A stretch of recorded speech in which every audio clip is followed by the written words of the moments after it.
particular government is weaponizing poverty.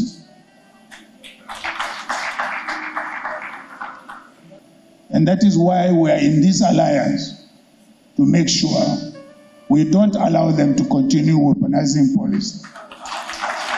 We are back together because Nigeria is in its biggest trouble since 1914. We are together working, concerned to build a coalition to take Nigeria back on track, because this is our track. Our president, yes, some of the policies they are pursuing, I will pursue them. But ask, what's the failure? The failure is the gains of those policies are in their private. If they bring those gains, okay, we are paying, at the time we are paying close to 4 to 5 trillion naira for oil subsidy. So they've stopped. Why is the 4 to 5 trillion naira? If they dump it on the economy, you will not be crying. We want to submit to the opposition if the opposition can lead us out of this problem. When I came in here and climbing up here, I've seen a lot of you, and as my brother El-Rufai said, there are a number of you who are expert conspirators, who know how to assemble coalitions and then take over governments as you did to my party 2015. And when you did so, particularly to a clueless government, so-called, now, 11 years down the line, we thought that there would have been no weaponization of poverty. And the only advice I can give, not being a professional coalition builder and conspirator, as some of you are, is at this time, shine your eyes. As you build coalitions and conspire, shine your eyes. The reality about poverty in Nigeria is that many of the elites really do not even know what poverty is. A lot of the time we talk about these numbers. The example the professor gave was a very potent example. In all my life as an economist, as a banker, as a governor of the central bank, I looked at these numbers. X% of Nigerians living on less than $1 a day. X% of Nigerians in multidimensional poverty.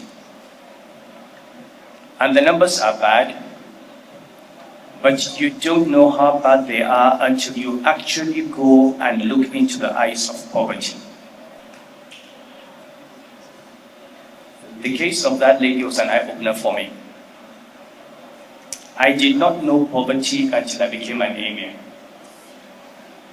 When you actually go to a village, see the water they drink, see the house they live in. When you're told there's a primary school in a village and it is a 2-classroom school without a roof and without a teacher. When you see malnutrition and you see their children, how they look, then you understand what poverty is. And the reality is, even the poverty we see in the urban areas in KANO or Lagos is nothing. It is nothing. You actually have to go where the majority of our people live to know what poverty is. So the first question I think we have to ask ourselves as leaders, not just the political leaders, all of us, is, do we actually love the people, or do we just love ruling over them?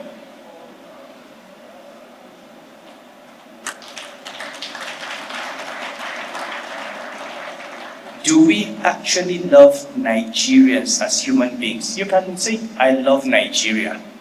What is Nigeria? It's the people who live there.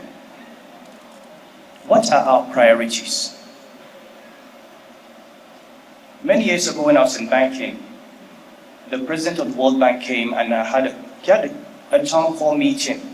I think it was in the Sheraton or the Hilton. And he said he wanted to meet for a change, ordinary Nigerians. And a gentleman, when it came to KIA, a gentleman from Kogi asked a question. It was an interesting question. He said, look, the village I live in, there's a river that we have to cross when it's not rainy season because there's no bridge. The only reason I made Abuja is that it's dry season and I could walk through that river to go and get a car. But my surprise is I came to Abuja and I saw so many bridges and there's no water.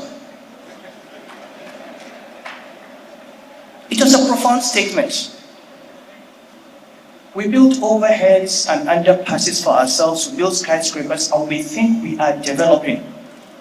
Meanwhile, people cannot come out from their village to go to hospital. Pregnant women cannot get antenatal care. There is no concern, there is no investment in emergency services. Just yesterday, 115 people died in Mokwa from floods. So, I think we should come back to that basic question. Do we love the people? Because if we do, they will not be uneducated. If we do, they will not be malnourished. If we do, they will not die hungry. These statistics have no meaning unless, this is the only country where you say inflation of 25%, 30%, and it's like saying it rained yesterday. At 18% inflation, the price of everything doubles every 4 years. 18. We have been living with inflation of over 30%. For how many years? So imagine someone who is just able to afford 2 square meals a day and the price of food doubles every 2 years. By now, he has starved to death. And finally, for all those who are saying, oh, we have to be careful before the country, before we get into a crisis, please wake up. We're living with banditry, with Boko Haram, and you're still saying that there will be a problem. What are we waiting for now? We are already there. We are already in crisis. So please, let's stop saying, oh, let us stop before. No, it has already happened. The question is, how do we get out of this situation? I'm going to keep quiet because if I speak for 5 more minutes, there will be a very bad headline. Thank you very much. And that was EMIR of KANO State. So former Vice President Atiku Abubakar and ex-Kaduna State Governor known as El-Rufai and former Transportation Minister Rotimi Amechi have fled the administration of President Bola Tinubu for weaponizing poverty, saying that Nigeria is in a big crisis and in a deep mess. They spoke at a public lecture held in honor of Amechi, who clocked 60 years in Abuja yesterday at nation's capital, which happens to be yesterday on Saturday. So they criticized the economic policies of the Tinubu's administration. This particular government is weaponizing poverty, according to Abubakar. And that is why we are in this alliance, to make sure we don't allow them to continue weaponizing poverty in Nigeria. So according to El-Rufai, he said Nigeria is at this moment, is at its biggest struggle since 1914, that they are working together to be a coalition to take Nigeria back. The celebrant said the gains of the subsidy removal and forex unification policies of the Tinubu administration are in the private pocket of a few individuals in the government.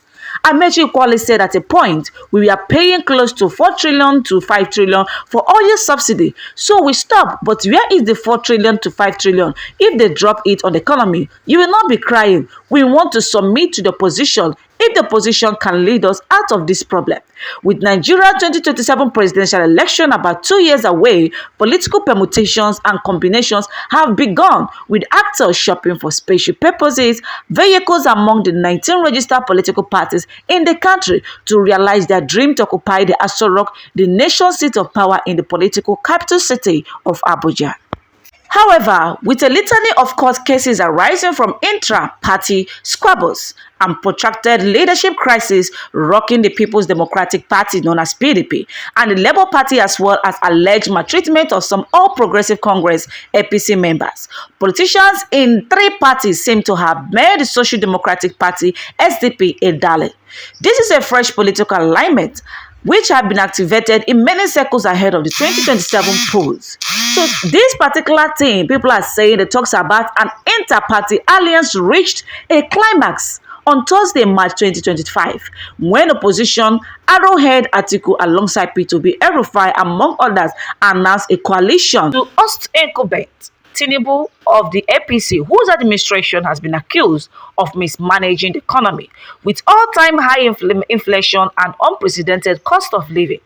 The coalition is banking on the numerical strength of the votes recorded by Atiku and Obi in the last poll in the year 2023. PDP's Atiku and Labour's Party came second and third respectively, with combined votes of over 12 million, more than 4 million above the total votes recorded by Tinubu, who was declared the winner of 2023 election by electoral umpire INEC.